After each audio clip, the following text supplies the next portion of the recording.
नमः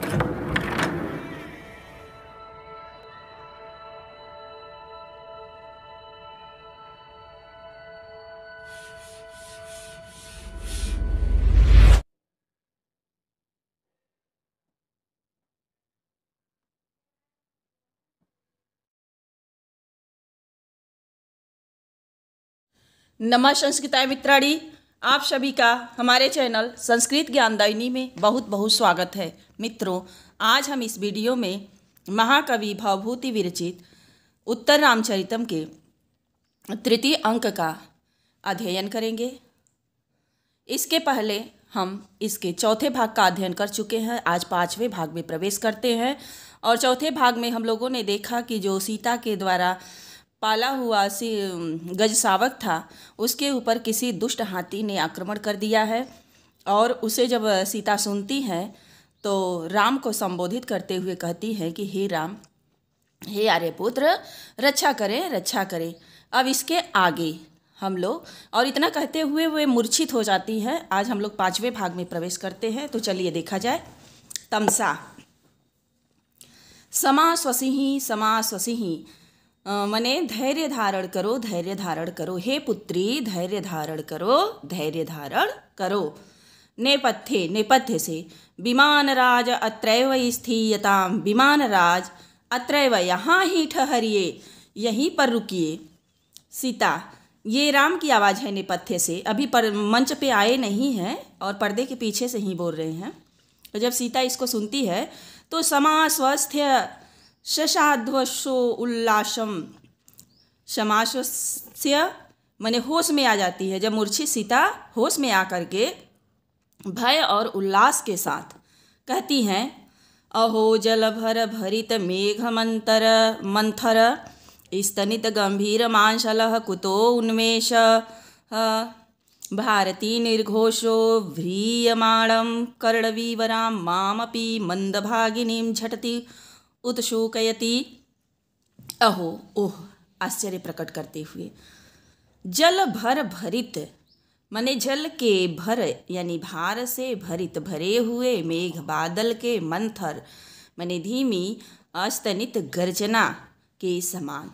तो जल से भरे हुए, बादल के धीमी गर्जना के समान, गंभीर गंभीर, मांसल प्रभावशाली, भारतीय निर्घोषो, भारतीय निर्घोषो माने बाणी की ध्वनि, कुतो उन्मेषः कहाँ से आती हुई, कहाँ से आ रही है, और भ्रीयमाणः कर्णवीवराम मेरे कानों को पूर्ण करती हुई, मेरे कानों को भरती हुई, माम मंदभागिनीं झटति उत्सुकयति मुझ मंदभागिनी को शीघ्र ही उत्कंठित कर रही है या उत्सुक बना रही है। तो जल के भार से पूर्ण, मेघ की धीमी गर्जना के समान गंभीर और प्रभावशाली बाणी की ध्वनि कहाँ से आ रही है, और भ्रीयमाणं कर्णवीवरां मेरे कानों को पूर्ण करती हुई मुझ मंदभागिनी को शीघ्र ही उत्कंठित कर रही है या उत्सुक बना रही है।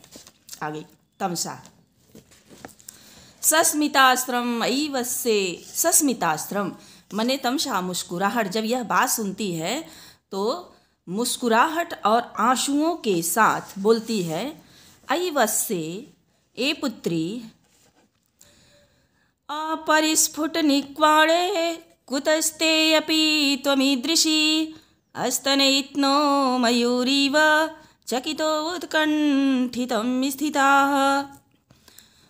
मुस्कुराहट और आंसुओं के साथ कहती हैं, हे पुत्री, अपरिस्फुट निक्वाणे कुतस्ते अपि कहीं से भी आ रही, अपरिस्फुट निक्वाणे माने अस्पष्ट, निक्वाण यानी आवाज को सुन करके, त्वम ईदृशी, तुम, ईदृशी इस प्रकार, चकितो उत्कंठितम माने चकित और उत्कंठित हो रही हो, तुम इस प्रकार चकित और उत्कंठित हो रही हो, इव जैसे, स्तन इतनोह माने बादल के अपरिस्फुट निक्वाड़ यानी गड़गड़ाहट पूर्ण आवाज को सुनकर मयूरीव मोरनी चारों तरफ चकित, चारों ओर दृष्टि डालती हुई उत्कंठित हो जाती है।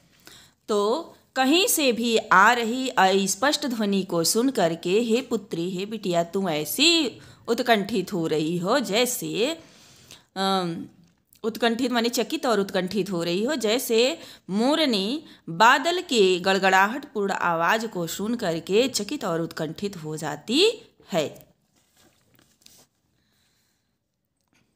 सीता, भगवती किम भड़सी अपरिस्फुटेति। हे भगवती, तमसा क्या कह रही हैं?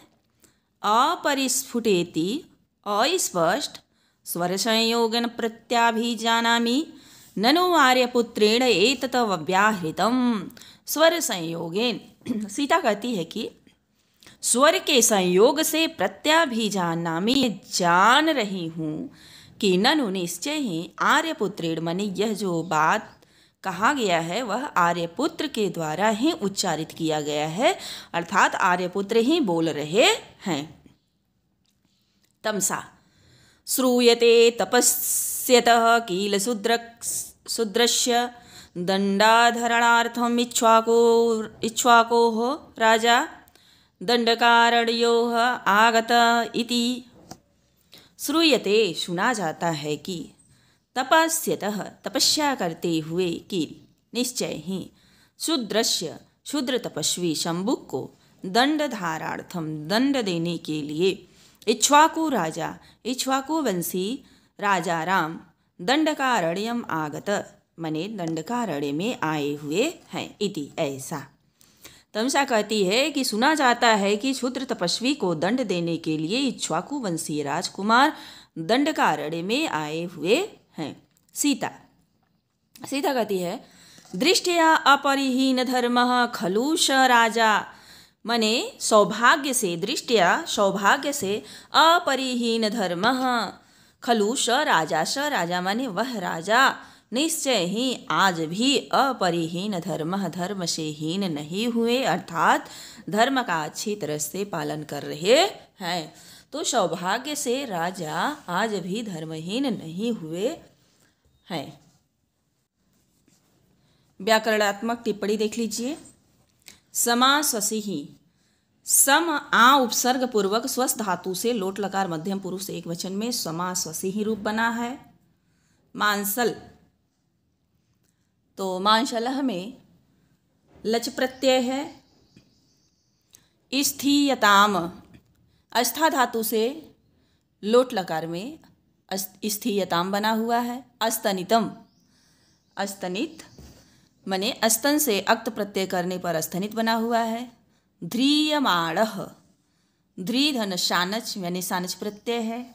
उत्सुकयति, उत्सुकयति यानी उत्सुक से ऋच और लट लकार प्रथम पुरुष एक वचन में उत्सुकयति बना है। स्थिताः, स्थिताः अस्था से अक्त प्रत्यय करने पर और फिर बाद में टाप करने पर स्थिताः बना हुआ है। और इस श्लोक में अपरिस्फुट निक्वाड़ है, जो श्लोक है अनुष्टुप छंद है। और स्तनित्नोह मयूरी इव माने सीता की तुलना मोरनी से की गई है, इसलिए यहाँ उपमा अलंकार है। तपस्यतः, तपस्यतः तपस से क्यंग प्रत्यय लगाकर फिर क्षत्री करने पर तपस्यतः बना हुआ है। प्रत्याभिजानामि, प्रति अभि ज्ञा धातु से लट लकार उत्तम पुरुष एक वचन में प्रत्याभिजानामि बना है। व्याहृतम, बी आ ह्री अक्त व्याहृतम बना हुआ है। श्रूयते, श्रूयते आत्मनेपदी लट लकार प्रथम पुरुष एक वचन का रूप है। आगे देखिए। नेपथ्य, नेपथ्य से आवाज आती है। यत्र द्रुमायपि मृगायपि बान्धवो मे यानि प्रिया सहचरश्चिरयध्यवात्सम् एतानि तानि बहुकन्दरनिर्झराणि गोदावरी परिसरस्य गिरे तटानि। राम कहते हैं कि यत्र द्रुमा अपि मने जहाँ पर द्रुमा अपि वृक्ष भी, मृगा अपि मृग भी मे बांधव, मेरे बंधु बांधव हुआ करते थे। और प्रिया सहचरः यान चीरम अध्यवास्तम, प्रिया सहचर माने अपनी पत्नी सहित जहाँ पर चीर अध्यवासम बड़े लंबे समय तक अध्यवासम निवास किया। एतानी बहुकंदर निर्झराणी, एतानी जो वर्तमान में दिखाई दे रहे हैं, ये सब बहुकंदर माने बहुशी गुफाएं, निर्झराणी झरने, और गोदावरी परिसरस्य माने गोदावरी के परिसर में स्थित, गिरेह माने पर्वत के, तटानी तानी तटानी माने तट भी, तानी वे ही है माने जब मैं पहले रहा करता था वे ही है, अभी कुछ भी नहीं बदला हुआ है। तो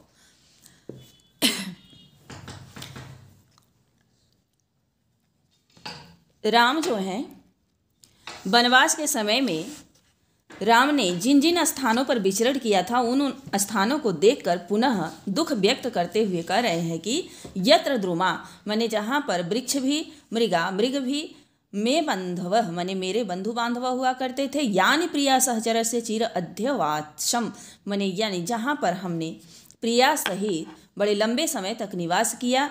एतानी तानी बहुकंदर निर्झराणी माने ये शब जो वर्तमान में दिखाई दे रहे हैं बहुत सी गुफाएं, झरने और गोदावरी के परिसर में स्थित पर्वतीय तट भी, तानी मने वे ही हैं।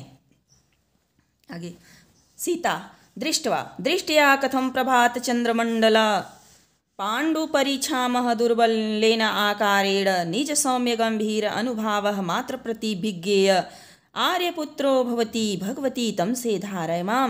दृष्टवा देख करके, दृष्टिया सौभाग्य से, प्रभात चंद्रमंडल प्रभातकालीन चंद्रमंडल के समान, पांडुवः मने पीले वर्ण के, परिछामः अत्यंत क्षीण, दुर्बलेन आकारेण दुर्बल आकार के कारण, निज सौम्य माने अपनी सौम्यता, गंभीर्य माने गंभीरता, और अनुभव मात्र माने और अनुभव मात्र से, प्रतिभिज्ञेय जाने पहचानने योग्य, पहचाने जाने योग्य, एव आर्यपुत्रो भवती ये हमारे आर्यपुत्र ही है। माने कहने का मतलब है कि जो राम है इतने दुर्बल हो गए हैं कि दुर्बल होने के कारण उनकी आकृति बिल्कुल पीली पड़ गई है और अत्यंत क्षीण हो गए हैं। केवल अपनी सौम्यता और वाणी की गंभीरता और सीता के अनुभव मात्र से ही पहचाने जाने योग्य हैं। भगवती तम से, हे भगवती तम से, धारय माम मुझे धारण करो, इति समाश्लिष्य मूर्छति इतना कह करके तमसा के गले लग करके मूर्छति मूर्छित हो जाती है। तमसा वत्से पुत्री समाश्वसी समाश्वसी, पुत्री धैर्य धारण करो, धैर्य धारण करो, नेपथ्ये नेपथ्य से पुनः आवाज आती है। अनेन पंचवटी दर्शनेन इस पंचवटी के दर्शन से, अंतर्लीनस्य दुःखाग्ने उद्दामं ज्वलिष्यतः उत्पीडयैव धूमस्य मोहः प्राग्वृणोति माम्। पंचवटी से आवाज आती है कि अंतर्लीनस्य माने अंदर छुपी हुई, दुःखाग्नि दुख रूपी अग्नि, लगता है कि दुख रूपी अग्नि जो है उद्दामम ज्वलिष्यत आज भयंकर रूप से जलेगी। राम अपने दुख को व्यक्त करते हुए कह रहे हैं कि अंतर्लीनस्य अंदर छिपी हुई दुख रूपी जो अग्नि है वह आज भयंकर रूप से ज्वलित होगी, जलेगी। क्यों? क्योंकि उत्पीडः इव धूमस्य धुएं के समूह के समान, धूमस्य धुएं के, उत्पीडः समूह, तो धुएं के समूह के समान मोह जो मोह है, प्राग्वृणोति माम मुझे पहले से ही घेर रखा है। माने जब अग्नि जलने को होती है तो धुआं बहुत अधिक होने लगता है, इससे पता चलता है कि अब अग्नि जल जाएगी। तो वैसे ही राम को लग रहा है कि जो मेरे अंदर दुख रूपी अग्नि है वह जलेगी। क्यों? क्योंकि मूर्छा मुझे पहले से ही घेर रख रही है। हाँ प्रिय जानकी ऐसा कह करके, हाँ प्रिय जानकी ऐसा कह करके, माने ऐसा राम कहते हैं। तो व्याकरणात्मक टिप्पणी देख लीजिए। परिछामः, परि उपसर्ग पूर्वक 6 धातु से अक्त प्रत्यय करने पर परिछामः बना हुआ है। आश्लिष्य आंग उपसर्ग पूर्वक श्लिष धातु से ल्यप प्रत्यय करने पर परिश्लिष्य बना हुआ है। और जो में है वह